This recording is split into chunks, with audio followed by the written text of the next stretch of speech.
ಎಲ್ರಿಗೂ ನಮಸ್ಕಾರ. ಕಾಮಾಕ್ಷಿ ಕುಮಾರ್ ಯೂಟ್ಯೂಬ್ ಚಾನಲ್ಗೆ ಸ್ವಾಗತ. ಯಾರ್ಯಾರು ನನ್ನ ಯೂಟ್ಯೂಬ್ ಚಾನಲ್ಗೆ ಸಬ್ಸ್ಕ್ರೈಬ್ ಆಗಿಲ್ಲ ಈಗಲೇ ಹೋಗಿ ಸಬ್ಸ್ಕ್ರೈಬ್ ಆಗಿ, ಹಾಗೆ ಪಕ್ಕದಲ್ಲಿರೋ ಬೆಲ್ಲೈಕನ್ನ ಪ್ರೆಸ್ ಮಾಡಿ, ಲೈಕ್ ಮಾಡಿ, ಶೇರ್ ಮಾಡಿ, ಕಮೆಂಟ್ ಮಾಡಿ. ಇದು ನನ್ನ ಬರ್ತ್ಡೇ ಲಾಗು. ಏನಪ್ಪ ವಿಶೇಷ ಅಂದರೆ ಈ ಸಲ ನನ್ನ ಮಗಳೇ ನನ್ನ ಬರ್ತ್ಡೇ ಪ್ರಿಪೇರ್ ಮಾಡಿದ್ಲು, ಸೆಲೆಬ್ರೇಷನ್ ಮಾಡಿದ್ಲು. ಮೊದಲು ನಾನು ಕರ್ಕೊಂಡೋಗಿ ಬಟ್ಟೆ ಕೊಡಿಸಿದ್ಲು. ಬರ್ತ್ಡೇಗೆ ನನಗೆ ಸರ್ಪ್ರೈಸ್ ಕೊಟ್ಟಳು. ನನಗೇನು ಗೊತ್ತೇ ಇರಲಿಲ್ಲ. ಫಸ್ಟು ಬಾರಮ್ಮ ಬಟ್ಟೆ ತರಕ್ಕೆ ಹೋಗೋಣ ಅಂತ ಬಟ್ಟೆ ತರ ಕರ್ಕೊಂಡೋದ್ಲು. ಬಟ್ಟೆ ತರ್ಕೊಂಡೋದ್ಮೇಲೆ ಆಮೇಲೆ ಸ್ಪಾಗೆ ಕರ್ಕೊಂಡೋದ್ಲು.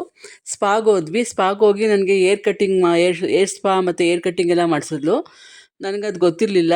ಮುಂಚೆ ಒಂದು ಸಲ ನನ್ನ ಮಗಳು ಸ್ಪಾ ಮಾಡಿಸ್ಕೊಂಡಿದ್ಲು. ಅವಾಗ ಹೇಳ್ತಾ ಇದ್ಲು, ಅಮ್ಮ ನೀನು ಒಂದು ಸಲ ಸ್ಪಾ ಮಾಡಿಸ್ಕೋಬೇಕು ಕಣಮ್ಮ, ತುಂಬ ಚೆನ್ನಾಗಿರುತ್ತೆ ಅಂತ. ಈಗ ನನ್ನ ಬರ್ತ್ಡೇ ಆದ್ದರಿಂದ ಈಗ ಕರ್ಕೊಂಬಂದಿದ್ದಾಳೆ, ಈ ಸ್ಪಾ ಮಾಡಿಸ್ತಿದ್ದಾಳೆ. ಅದು ತುಂಬ ಚೆನ್ನಾಗಿತ್ತು. ನನಗೆ ರಿಲ್ಯಾಕ್ಸ್ ಅನ್ನಿಸ್ತು. ನಾವು ಮನೇಲಿ ತುಂಬ ಕೆಲಸ ಮಾಡಿ ಟಯರ್ಡ್ ಆಗಿರ್ತೀವಿ, ಏನೋ ಒಂಥರ ಮೈಂಡ್ ಫ್ರೆಶ್ಶೇ ಇರಲ್ಲ.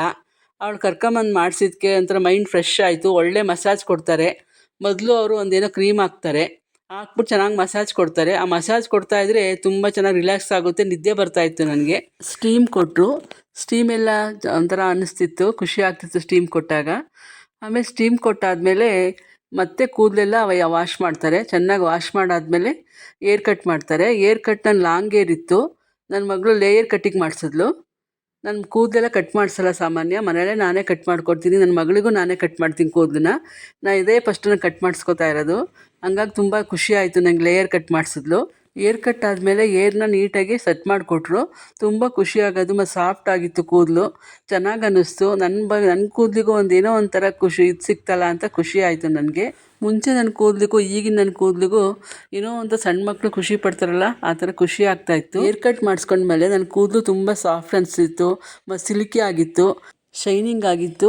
ನಂಗೆ ಇಷ್ಟ ಆಯಿತು ನನ್ನ ಮಗಳು ಮಾಡಿಸಿದ್ದು ಕಟ್ಟಿಂಗು. ನನ್ನ ಬರ್ತ್ಡೇ ದಿನ ಬಂದೇ ಬಿಡ್ತು. ರಾತ್ರಿ 12 ಗಂಟೆಗೆ ನನ್ನ ಮಗಳು ನಮ್ಮ ಯಜಮಾನರು ವಿಶ್ ಮಾಡಿದ್ರು. ಆಮೇಲೆ ಬೆಳಗ್ಗೆನೂ ಅಷ್ಟೇ, ಬೆಳಗ್ಗೆ ಮೊದಲು ಮಾಡಿದ್ದೆ ನಮ್ಮಮ್ಮ ವಿಶ್ ಮಾಡಿದ್ರು. ಯಾವಾಗಲೂ ತಾಯಿದಿರು ಬರ್ತ್ಡೇಗೆ ವಿಶ್ ಮಾಡಿದ್ರೆ ತುಂಬ ಖುಷಿ ಆಗುತ್ತೆ. ಆಮೇಲೆ ಬೆಳಗ್ಗೆ ಎದ್ದು ಆರಾಮಾಗಿ ತಿಂಡಿ ತಿನ್ಕೊಂಡು ಪೂಜೆ ಎಲ್ಲ ಮಾಡಿದೆ. ಪೂಜೆ ಮಾಡಿದ್ದೆ ನನಗೊಂದು ಖುಷಿ. ಆಮೇಲೆ ನನ್ನ ಅಕ್ಕ ತಂಗಿರು, ನನ್ನ ಫ್ರೆಂಡ್ಸ್ಗಳು ಎಲ್ಲರೂ ವಿಶ್ ಮಾಡಿದ್ರು. ಬರ್ತ್ಡೇ ಅಂದ್ರೇ ಎಲ್ರಿಗೂ ಖುಷಿ. ಆದರೆ ನನಗೆ ಈ ಸಲ ಸ್ಪೆಷಲ್ ಬರ್ತ್ಡೇ ಅಂದರೆ ನನ್ನ ಮಗಳು ನನಗೆ ಎಲ್ಲ ಬಟ್ಟೆ ಕೊಡಿಸಿದ್ಲು, ಸ್ಪಾ ಮಾಡಿಸಿದ್ಲು, ಕೇಕ್ ಕಟ್ ಮಾಡಿ ಸೆಲೆಬ್ರೇಷನ್ ಮಾಡಿಸಿದ್ಲು. ಇದು ನನ್ನ ಮಗಳು ಕೊಡಿಸಿರೋ ಡ್ರೆಸ್ಸು, ಡಾರ್ಕ್ ಕಲರ್ ಇದೆ. ನಾನು ಹಾಕ್ಕೊಂಡಿದ್ದೀನಲ್ಲ ಆ ಡ್ರೆಸ್ಸನ್ನು ಅವಳೇ ಕೊಡಿಸಿದ್ದು. ಇದೂ ಅಷ್ಟೇ.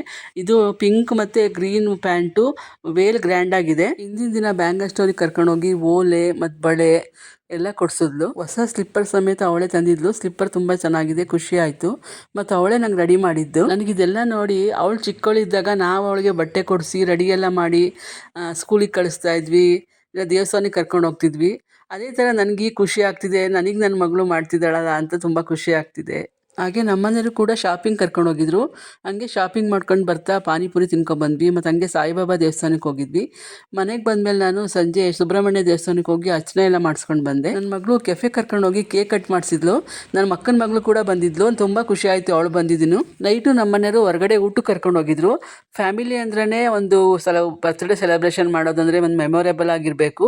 ನನ್ನ ಈ ಬರ್ತ್ಡೇ ಯಾವಾಗಲೂ ನೆನಪಿಟ್ಕೊಳ್ಳೋ ಥರ ಆಯಿತು ನನ್ನ ಮಗಳು ಕಡೆಯಿಂದ. ಈ ಒಂದು ಸುಂದರವಾದ ದಿನಕ್ಕೋಸ್ಕರ ನನ್ನ ಮಗಳಿಗೆ ಥ್ಯಾಂಕ್ಸ್ ಹೇಳ್ತೀನಿ. ಎಲ್ರಿಗೂ ಒಳ್ಳೆಯದಾಗಲಿ.